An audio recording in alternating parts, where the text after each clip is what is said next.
어제 한국 시간으로는 오늘 새벽 미국에서는 그동안 말이 많았었던 상호 관세에 대한 발표가 있었습니다. 전 세계가 예상보다 높은 관세에 혼란스러워하고 있는 상황이에요. 한국에 적용된 세율은 26%, 미국과 FTA를 맺은 동맹 국가 중 최고 수준입니다. 상호 관세라는 것은 원칙적으로는 상대가 나에게 하는 것만큼 관세를 물리겠다, 같은 세율을 적용하겠다는 뜻이 됩니다. 트럼프의 말을 인용하자면 동맹조차 우리를 착취해왔다. 그들이 우리에게 하면 우리도 그들에게 한다.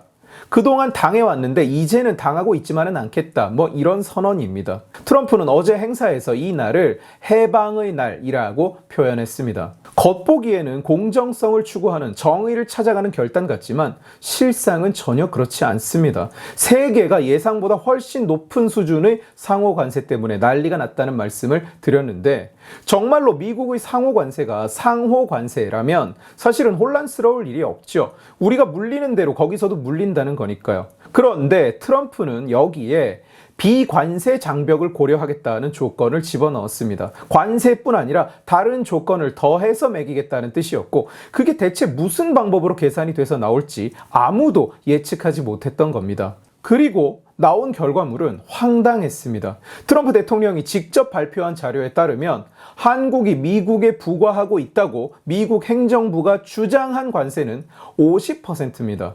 그런데 한국과 미국은 FTA가 체결되어 있고 대부분의 물품에 관세가 붙지 않습니다. 따라서 평균 관세율은 고작 0.79%밖에 되지 않아요. 그런데 트럼프는 이걸 50%라고 주장한 겁니다. 그 계산법은 어디서 왔느냐? 놀랍게도 어떤 치밀한 계산이나 연구에서 나온 게 아니었어요. 미국의 국가별 상품 무역수지 적자액을 수입액으로 단순히 나누어 버린 값이었습니다. 작년에 미국은 한국에게서 1315억 달러어치를 수입하고 660억 달러의 적자를 냈습니다. 660 나누기 1315를 하면 50.2가 나옵니다. 일본 46%, 중국 67%, EU 39%, 베트남 90% 다 이 계산법으로 정확히 일치합니다. 그러니까 미국이 어떤 나라와의 무역에서 상품 수지 적자를 보면 그게 다 상대 국가가 관세를 때린 거다, 무역 장벽을 쌓은 거다, 미국을 약탈한 거다, 이렇게 판단한 다음에 그걸 둘로 나눠서 26%, 34%, 46% 이런 식으로 상호 관세율을 정한 거라는 얘기예요. 트럼프는 이 수치가 상대국의 절반에 불과하다면서 1괄 나누기 2를 했으니까요. 그러면서 미국은 이렇게 관대하다고 표현했습니다. 이것은 말이 안 되는 계산법입니다. 상품 무역 수지에서 적자가 났다고 그걸 전부 상대국이 관세를 때려 먹인 거라면서 자기들도 똑같이 갚아주겠다는 게 이게 무슨 억지입니까? 게다가 상품 수지에는 서비스 수지는 전혀 포함이 안 돼 있어요. 구글, 페이스북, 오픈 AI 여러 기술 기업들이 하는 일이 서비스의 영역입니다. 금융, 교육, 지적재산권 역시 다 서비스의 영역입니다. 그리고 서비스 수지는 미국이 늘 만성적으로 흑자를 보는 영역입니다. 자기들이 돈을 걷고 있는 분야는 빼고 손해보고 있는 분야만 잘라서 이건 우리를 약탈한 거니까 관세로 되갚아 주겠다. 이게 말이 된다고 생각하는 사람이 세계에 얼마나 있을까요? 미국인들조차, 미국 보수 진영조차 이게 말이 안 된다고 생각하는데요. 또한 이런 일률적인 상호관세는 교역 구조를 반영하지 못합니다. 품목별 적용이 매우 부정확할 수밖에 없는 거예요. 예를 들어서 인도네시아를 놓고 보면 미국은 인도네시아에서 커피를 수입하지만 커피 수출은 전혀 하지 않습니다. 미국은 인도네시아에 자동차나 기계를 가장 많이 수출하는데 인도네시아에서 자동차를 수입하지는 않습니다. 그러면 자동차에 대한 상호 관세, 커피에 대한 상호 관세가 둘 다 의미가 어긋나죠. 브라질은 미국산 목재에 19%의 관세를 물리는데 석유 같은 연료에는 0.05%밖에 관세를 물리지 않습니다. 그런데 이번 상호 관세로 브라질에 10% 관세율이 적용되는데 그러면 역시 의미가 어긋나는 거죠.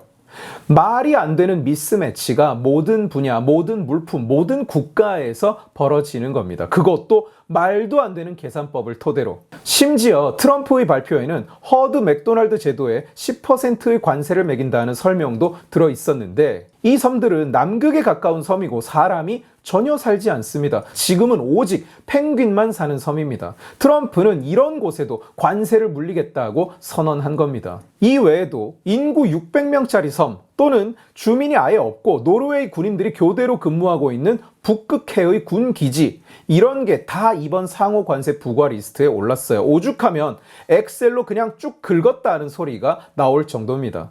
얼마나 이번 결정이 아무렇게나 이루어졌는지 보여주는 예시인 거예요.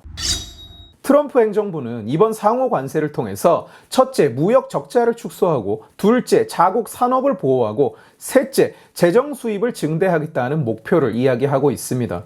공정 무역을 추구하겠다, 이런 이야기도 있는데 그게 얼마나 공허한 이야기인지는 앞에서 이미 설명을 드렸고요. 저는 반복적으로 관세는 결국 자국민에게 피해를 준다는 말씀을 드리고 있습니다. 무역 수지 적자의 원인은 그냥 물건을 사고 팔고의 단순한 문제가 아닙니다. 관세를 많이 매겨서 적자가 나는 것도 전혀 아닙니다. 무역 수지는 거시 경제의 움직임에 크게 좌우됩니다.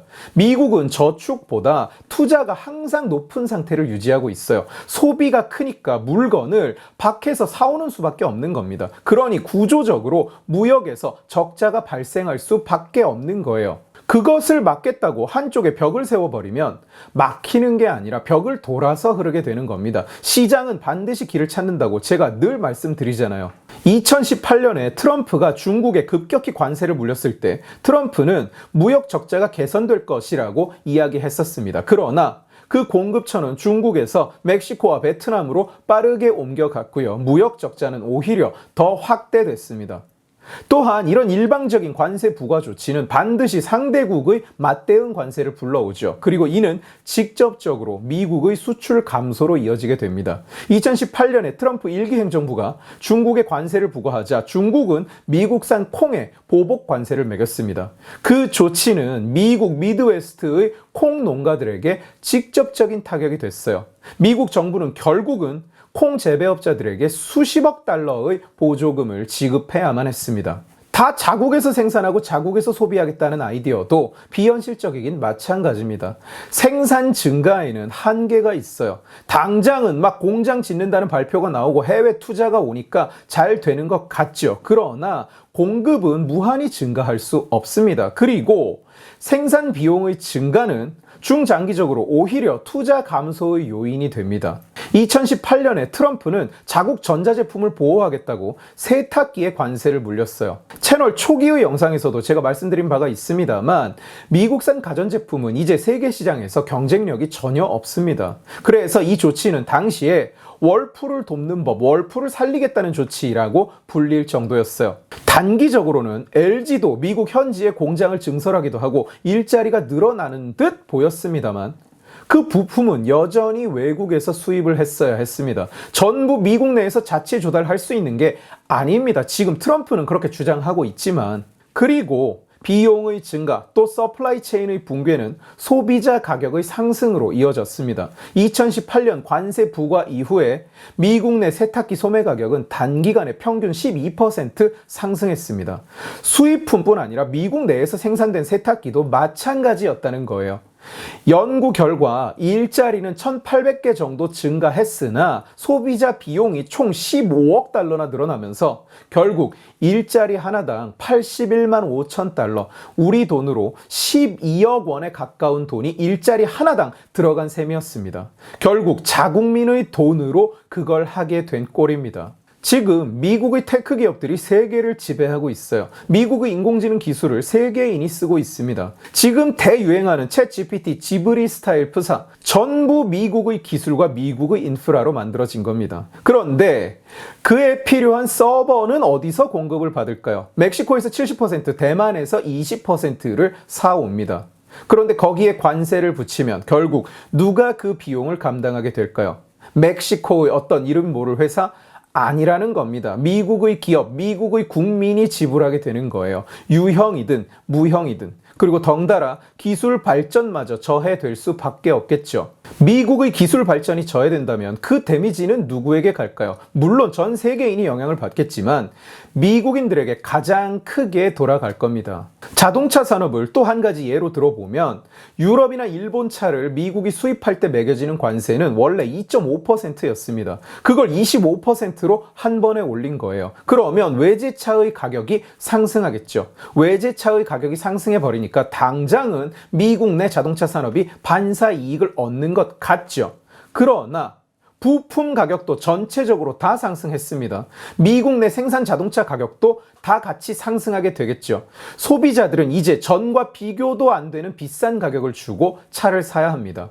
그리고 상대국이 보복 관세를 매기면서 수출 또한 줄어들겠죠.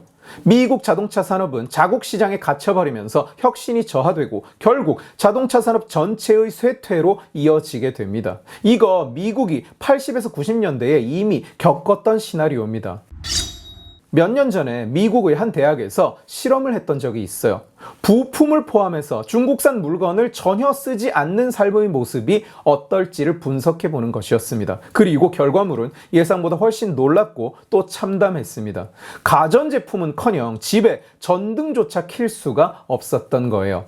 2018년 트럼프의 관세 조치로 이미 미국 내 가정들은 생활비가 연평균 800에서 1000달러 증가했다는 조사가 있었습니다. 이번 관세 조치로 모든 물건의 가격이 10에서 40%까지 인상된다면 가구별 추가 지출은 평균 2000달러를 넘게 될 것이라고 합니다. 올 3월에 철강과 알루미늄에 미국이 관세를 부과하기 시작했죠. 그러면서 이미 미국 내에서 나사, 볼트, 너트의 가격이 최대 70% 상승했어요. 미국의 산업은 이미 첨단화 또 고도화되어 있기 때문에 하루아침에 갑자기 나사를 뚝딱 만들어내지 못하는 겁니다.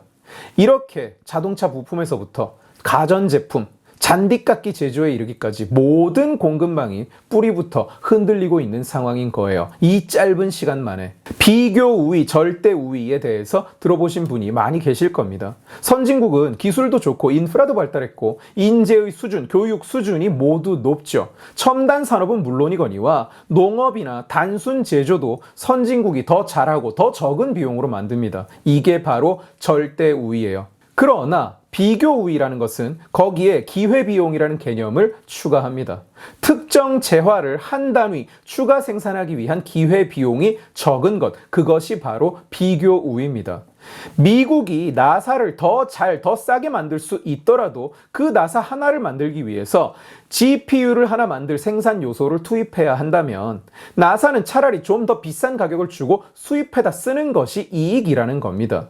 도널드 트럼프 대통령의 주장은 이것을 완벽히 무시하고 있어요. 하나부터 10까지 미국산으로 만들어라. 관세가 꼬우면 미국에서 생산하면 되지 않느냐. 이게 트럼프의 생각인 겁니다. 그러나 이것은 효율적인 생산을 방해하고 장기적으로 경제에 더 큰 데미지를 줄 수밖에 없는 겁니다. 생산비가 상승하면 산업 경쟁력이 하락하죠. 물가가 오르고 제품의 다양성이 줄어들면 미국 내의 소비자 후생도 감소하게 됩니다.